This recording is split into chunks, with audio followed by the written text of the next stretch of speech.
कैसे हैं आप सभी। अब हम चलते हैं अलग नेक्स्ट टॉपिक, तर्क शक्ति।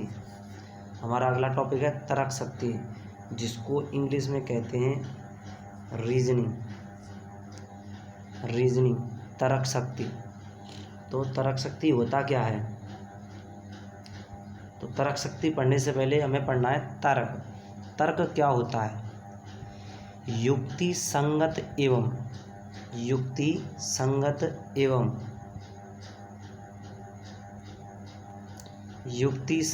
एवं नियमित चिंतन का ही एक रूप है, जिसकी सामग्री भूतकालीन पुनः स्मरण किए हुए अनुभव है। देखो ध्यान रखना, सबसे पहली बात है कि तर्क जो है एक नियमित चिंतन का एक रूप है। चिंतन आप जानते हैं, जब तक हम किसी के सामने कोई समस्या नहीं रख सकते या फिर किसी व्यक्ति के सामने जब तक कोई समस्या नहीं है तो उसके मन में किसी प्रकार का चिंतन नहीं हो सकता। और इस चिंतन का ही एक युक्ति संगत और नियमित रूप क्या होता है? तर्क होता है। क्या होता है? तर्क। जिसकी सामग्री क्या होती है? भूतकालीन पुनः स्मरण किए हुए अनुभव होते हैं। बहुत इंपॉर्टेंट पॉइंट है। जैसे किसी व्यक्ति को कोई पेंटिंग बनानी है, तो पेंटिंग बनाने के लिए उसे सामग्री चाहिए, टूल्स चाहिए, रंग चाहिए, ब्रश चाहिए, जिनकी ज़रूरत पड़ेगी उन्हीं के आधार पर बन सकता है। तो इसी प्रकार से तर्क करने के लिए क्या सामग्री चाहिए? भूतकालीन जो निकल चुका है उन्हें स्मरण माने दोबारा से स्मरण करते हुए उसके अनुभव होते हैं, तभी तो आप चिंता करोगे। और चिंता करना ही क्या होता है? तर्क होता है। अब तर्क होने का क्या कारण है? ये इंपॉर्टेंट पॉइंट है। तर्क होने का क्या कारण है? कारण देखो, जब व्यक्ति को किसी समस्या का सामना करना पड़ता है तो उसके मन मस्तिष्क में तर्क उत्पन्न होता है। अर्थात तर्क कब उत्पन्न होगा? जब व्यक्ति को किसी समस्या का सामना करना पड़ता हो। इस प्रकार से अब हम नेक्स्ट देखते हैं तर्क शक्ति। अब हमारा टॉपिक आता है तर्क शक्ति, जिसके बारे में पढ़ना है रीजनिंग। तो युक्ति संगत तर्क करने की शक्ति को तर्क शक्ति कहा जाता है। वो तर्क शक्ति कैसी होनी चाहिए? युक्ति संगत होनी चाहिए। अब इसमें इंपॉर्टेंट पॉइंट है कि तर्क शक्ति व्यक्ति की एक निश्चित क्रमबद्ध सोच है जो समस्या का समाधान देती है, जिसके माध्यम से हम उपलब्ध साधनों के आधार पर किसी निश्चित निष्कर्ष पर पहुंचते हैं। अर्थात तर्क शक्ति वह होती है, यह एक निश्चित और क्रमबद्ध सोच होती है जो क्या करती है? हमारे सामने कोई समस्या होगी तो इस समस्या का क्या देगी? समाधान देगी। और जब समस्या का समाधान हो जाएगा तो उसके माध्यम से हम क्या करेंगे?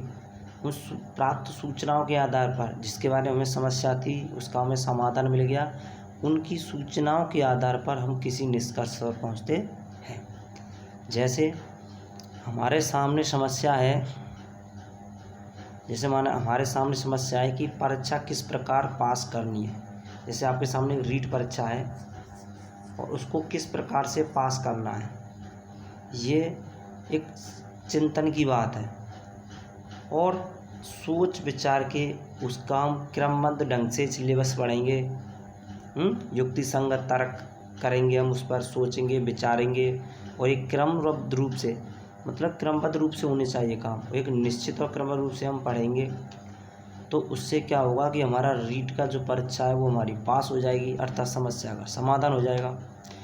और जब समस्या का समाधान हो जाएगा तो हम जो सोच रहे थे कि रीट परीक्षा पास करके हम टीचर बनेंगे, बच्चों का भविष्य संभालेंगे, ये हमारा एक उद्देश्य था, अर्थात उस निष्कर्ष पर हम पहुंचेंगे। तो उसी एक निश्चित निष्कर्ष पर हम पहुंच जाएंगे। तो इसी को हम क्या कहते हैं? तर्क शक्ति कहते हैं। अब हम नेक्स्ट चलते हैं।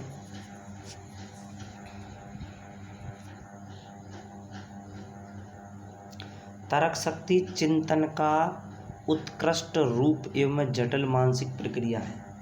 तर्क शक्ति क्या है? एक मानसिक प्रक्रिया है, चिंतन का एक उत्कृष्ट रूप है और जटिल मानसिक प्रक्रिया है। क्वेश्चन आ गया तर्क शक्ति क्या है?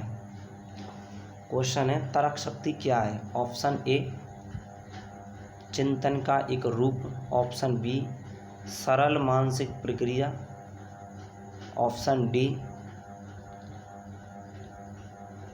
घूमने फिरने की प्रक्रिया, ऑप्शन डी ज़्यादा बोलने की प्रक्रिया। तो ध्यान रखना तर्क शक्ति इसमें से चिंतन का एक उत्कृष्ट अर्थात चिंतन का एक रूप है, सरल मानसिक प्रक्रिया नहीं है, एक जटिल मानसिक प्रक्रिया है। अतः आपका आंसर ऑप्शन ए हो जाएगा। इस प्रकार से क्वेश्चनों को सॉल्व करना। अब तर्क शक्ति की परिभाषा मन ने किस प्रकार दी? वैसे 2-3 परिभाषा दे रखी हैं, लेकिन मन की परिभाषा इम्पोर्टेंट होती है। तर्क समस्या को हल करने के लिए अतीत के अनुभवों को सम्मिलित रूप प्रदान करता है, जिसको केवल पिछले संसाधनों का प्रयोग करके हल नहीं किया जा सकता। तो दिखाया गया इसमें भाई तर्क समस्या के हल करने की अतीत अनुभव, वही बात है ना, जो निकल चुके उन्हीं के आधार होता है। इसे केवल पिछले संसाधनों का प्रयोग करके नहीं हल कर सकते, इसको सोच विचार के तर्क वितर्क करके ही हम समस्या का हल कर सकते हैं। ये मन ने कहा था, इसी को ही हम तर्क शक्ति कहते हैं। अब तर्क शक्ति के सोपान बहुत ही इम्पोर्टेंट, वेरी इम्पोर्टेंट, मोस्ट कि फर्स्ट क्वेश्चन तर्क शक्ति के कितने सोपान हैं? तो आपका आंसर होगा 5। तर्क शक्ति के सोपान किसने दिए, किसके अनुसार है? जॉन डीब्यू के अनुसार। तो दूसरा क्वेश्चन हो गया। अब निम्नलिखित में से कौन सा तर्क शक्ति का सोपान नहीं है? अर्थात ये सोपान 5 सोपान दे रखे हैं, उनको आपको याद करना है। पहला है समस्या की उपस्थिति। सबसे पहला कौन सा है? समस्या की उपस्थिति। तो पहला है समस्या की उपस्थिति। दूसरा है समस्या की जानकारी, समस्या की जानकारी। तीसरा है उपाय। चौथा है उपाय का चुनाव। 5वां है उपयोग। तो ध्यान रखना, एक पहला है समस्या की उपस्थिति, दूसरा समस्या की जानकारी, तीसरा समस्या समाधान का उपाय, चौथा समस्या जो उपाय का चुनाव और 5वां उपाय का उपयोग। तो ध्यान रखना कितने इसके हैं, तर्क शक्ति कितने सोपान हैं? 5। तो 5 सोपान है, विशेष ध्यान रखना। अब हम चलते हैं नेक्स्ट।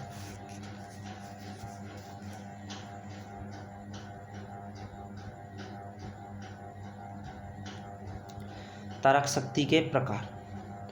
तर्क शक्ति के प्रकार, इसके कितने प्रकार होते हैं? 2 होते हैं। एक तो आगमन तर्क शक्ति, एक निगमन तर्क शक्ति। निगमन तर्क शक्ति, और दोनों में क्या अंतर है? पहला दूसरा, आगमन तर्क शक्ति और निगमन तर्क शक्ति। तो आगमन तर्क शक्ति में व्यक्ति अपने पूर्व अनुभव, विशेष ध्यान रखना, पूर्व अनुभव किसके होने चाहिए?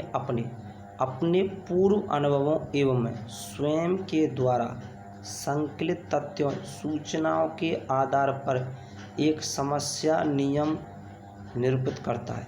एक समस्या नियम निरूपित करता है और इसी के आधार पर वह समस्या का समाधान करता है। फिर ध्यान रखना, इसमें व्यक्ति अपने पूर्व अनुभव, विशेष ध्यान रखना, अपने होने चाहिए और स्वयं के द्वारा संकलित तथ्यों एवं सूचनाओं के आधार पर एक क्या करेगा? ये नियम निरूपित करेगा, नियम निरूपित करता है, जिससे वह समस्या का समाधान करेगा। क्वेश्चन आ जाए कि समस्या का समाधान किससे करेगा? तो आगमन तर्क शक्ति क्या करेगा? एक सामान्य नियम निरूपित करता है, तो उसके आधार पर वो समस्या का समाधान करेगा। अब बात आती है कि इस निरूपित जो नियम है ये कितने स्तरों में गुजरता है? तो ध्यान रखना, निरपुत नियम 3 स्तरों से गुजरता है। पहला निरीक्षण, दूसरा परीक्षण और तीसरा सामान्यीकरण, जनरलाइजेशन। एक बार फिर देख लीजिए, आगमन तर्क शक्ति क्या होती है। इसमें व्यक्ति अपने खुद के या पूर्व अनुभव या खुद के द्वारा संकलित तत्व सूचनाओं के आधार पर क्या करेगा, एक नियम निरूपित करेगा। यह नियम क्या करेगा, समस्या का समाधान करता है। ये 3 स्तरों से गुजरता है, बताया था मैंने अभी। निरीक्षण, परीक्षण और सामान्यीकरण कौन कौन से होते हैं। पहला होता है निरीक्षण, दूसरा परीक्षण और तीसरा होता है सामान्यीकरण। 3 स्तरों से गुजरता है। अब हम बात करते हैं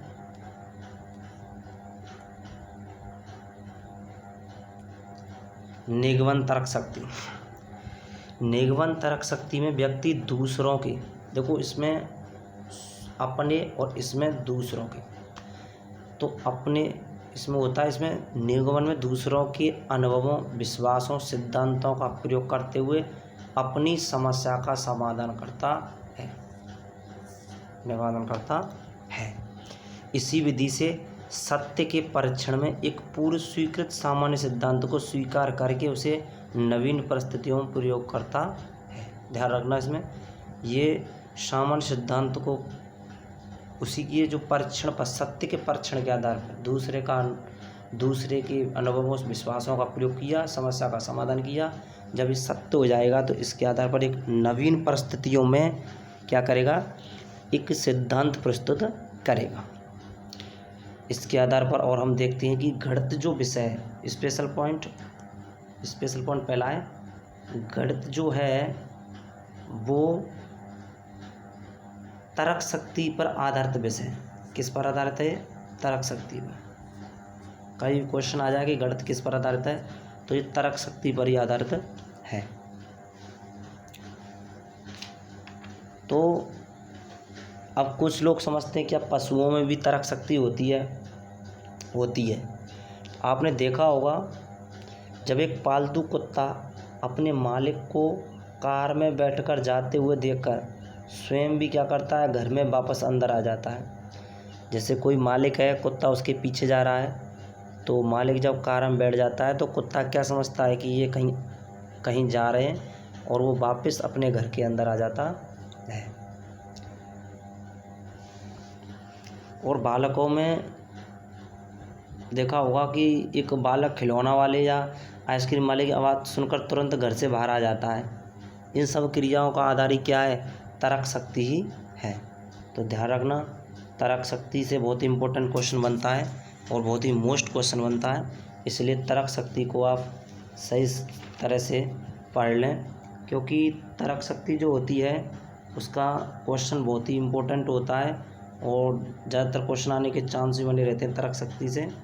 जैसे मैं आपसे एक क्वेश्चन देता हूँ अभी, तर्क शक्ति के आधार पर ये क्वेश्चन है जो आपको जवाब देना है। बहुत ही अच्छा क्वेश्चन है और देखते हैं कितने बच्चे इस क्वेश्चन का जवाब देते हैं। तो ये क्वेश्चन है,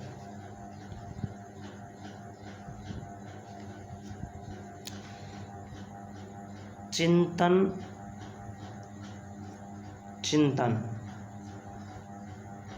स्तर का, क्वेश्चन है चिंतन स्तर का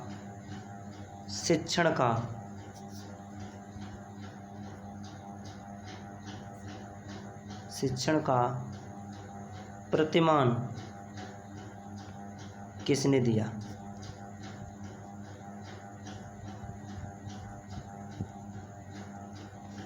चिंतन स्तर का शिक्षण का प्रतिमान किसने दिया। सभी जवाब दें इस क्वेश्चन का।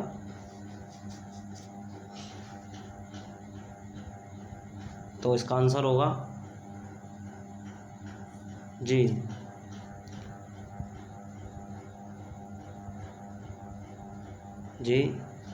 हाँ, समय सिंह जी, आपका आंसर बिल्कुल सही रहा। इसका आंसर जॉन ड्यूई क्या रहेगा, जॉन ड्यूई, करेक्ट बात, जॉन ड्यूई। अब हम चलते हैं नेक्स्ट क्वेश्चन, दूसरे क्वेश्चन की तरफ। सेकंड क्वेश्चन, वो भी तर्क शक्ति से ही संबंधित दूसरा क्वेश्चन। तर्क शक्ति क्या है? बहुत ही अच्छा question, very important question. Question number second, तर्क शक्ति क्या है? तो ऑप्शन देखिए आप, ए, ऑप्शन ए, तर्क शक्ति क्या है? ऑप्शन ए, नियमित चिंतन,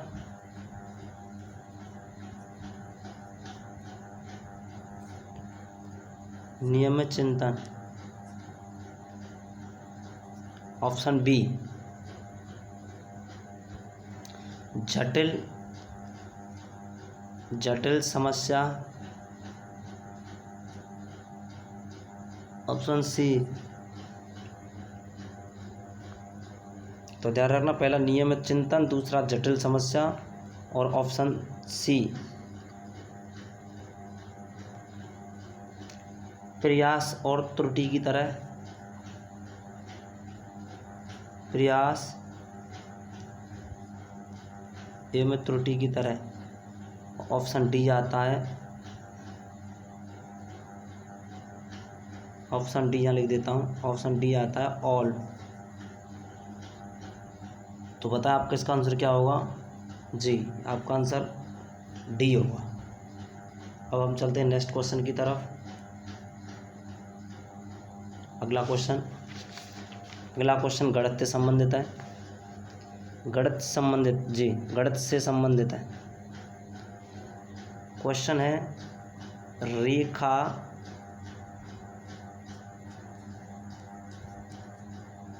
रेखा गणित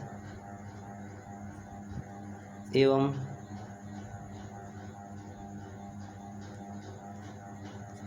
तर्कशास्त्र में संबंध कैसा है? रेखागणित एवं तर्क, तीसरा क्वेश्चन है, रेखागणित एवं तर्कशास्त्र में कैसा संबंध है? Option A, very important question है, ध्यान रखना। कल्पना का, ऑप्शन बी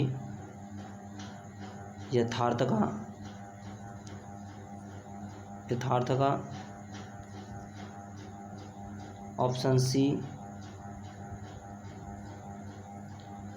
ऑप्शन सी दूर का, ऑप्शन डी निकटता का।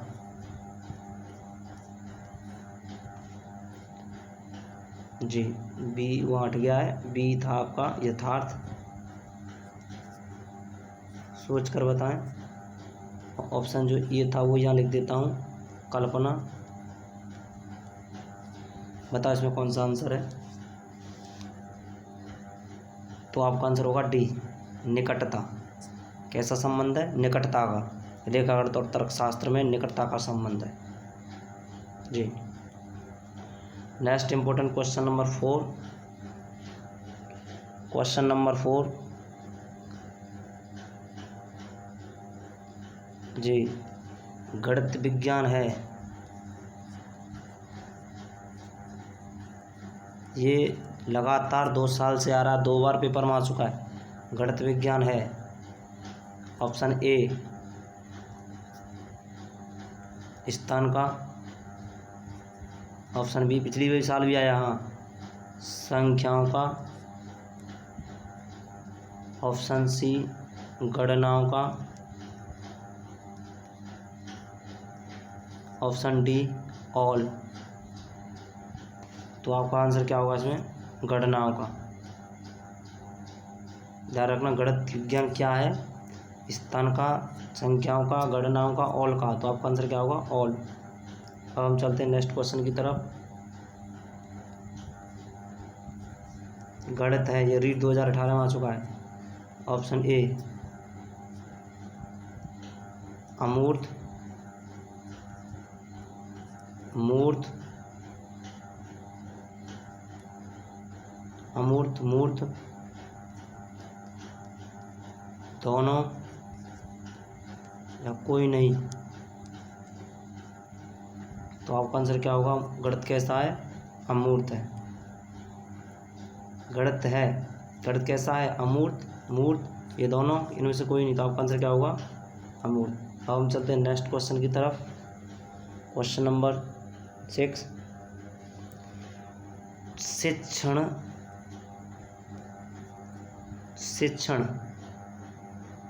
के समय, शिक्षण के समय शिक्षक की भूमिका, शिक्षण के समय शिक्षक की भूमिका कैसी होनी चाहिए? ऑप्शन ए, मित्र के रूप में, मित्र के रूप में,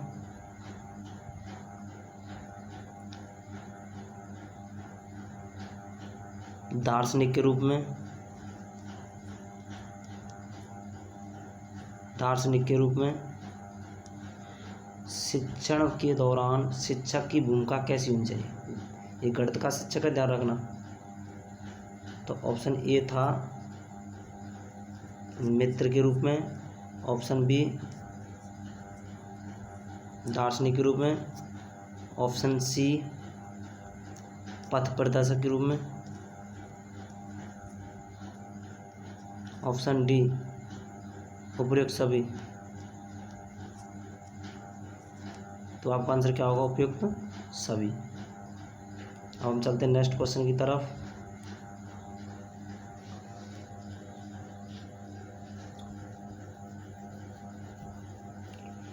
बहुत ही अच्छा इम्पोर्टेंट क्वेश्चन। व्यावसायिक गणित का उदाहरण है। व्यावसायिक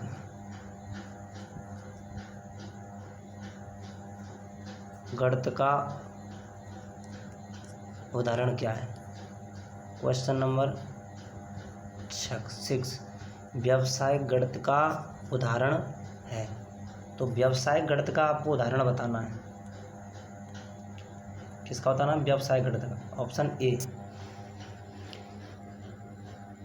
बैंक संबंधी कार्यों की जानकारी, बैंक संबंधी कार्यों की जानकारी। पहला है बैंक संबंधी कार्यों की जानकारी। दूसरा है कक्षा में अधिक अंक लाना। ऑप्शन सी कठिन सवालों को करना, कठिन सवालों को करना। ऑप्शन डी ज्यामिति प्रमेय सॉल्व करना। तो पहला है बैंक संबंधी कार्यों की जानकारी प्राप्त करना, दूसरा कक्षाओं की जानकारी, कक्षा में अधिक अंक लाना, तीसरा कठिन सवालों को सॉल्व करना, चौथा ज्यामिति का प्रयोग करना, प्रमेय को हल करना या प्रयोग करना। तो आपका आंसर क्या होगा इसमें? ऑप्शन ए, बैंक संबंधी कार्यों का जानकारी प्राप्त करना। इसी प्रकार से और बहुत सारे क्वेश्चनों का सॉल्व करने के लिए, जानकारी प्राप्त करने के लिए बने रहे हमारे यूट्यूब चैनल से, देवा फौजदार सर क्लासेज। इस यूट्यूब चैनल पर आपको रियल में जो कॉम्पिटिटिव एग्ज़ामों से रिलेटेड क्वेश्चन होते हैं या उनसे रिलेटेड नोट्स या उनसे रिलेटेड कोई भी टॉपिक हो, उसको व्याख्या सहित क्रमबद्ध रूप से समझाया जाता है। इसमें वो ही क्वेश्चन सॉल्व कराए जाते हैं जो ज़्यादातर एग्ज़ामों में आते हैं या रिपीट होते हैं या फिर आने वाले होते हैं। तो जिस प्रकार से अभी तर्क शक्ति वाला टॉपिक ख़त्म हुआ है, अगला हमारा टॉपिक होगा मूल्यांकन। क्या होगा? मूल्यांकन। मूल्यांकन होगा। और मूल्यांकन होने के बाद फिर आपका लास्ट गणित में त्रुटि और गणित का अन्य विषयों के साथ संबंध। इस प्रकार से गणित पेडोलॉजी का आपको करा दिया जाएगा। इसके अतिरिक्त आंकड़ों का प्रबंधन जो थॉर्टिकल्स होता है, आंकड़ों का प्रबंधन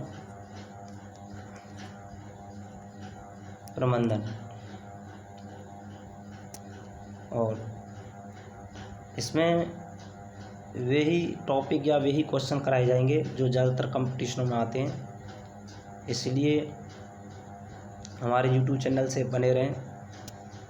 जय हिंद, जय भारत। ज़्यादा से ज़्यादा सब्सक्राइब करें और वीडियो को लाइक करें।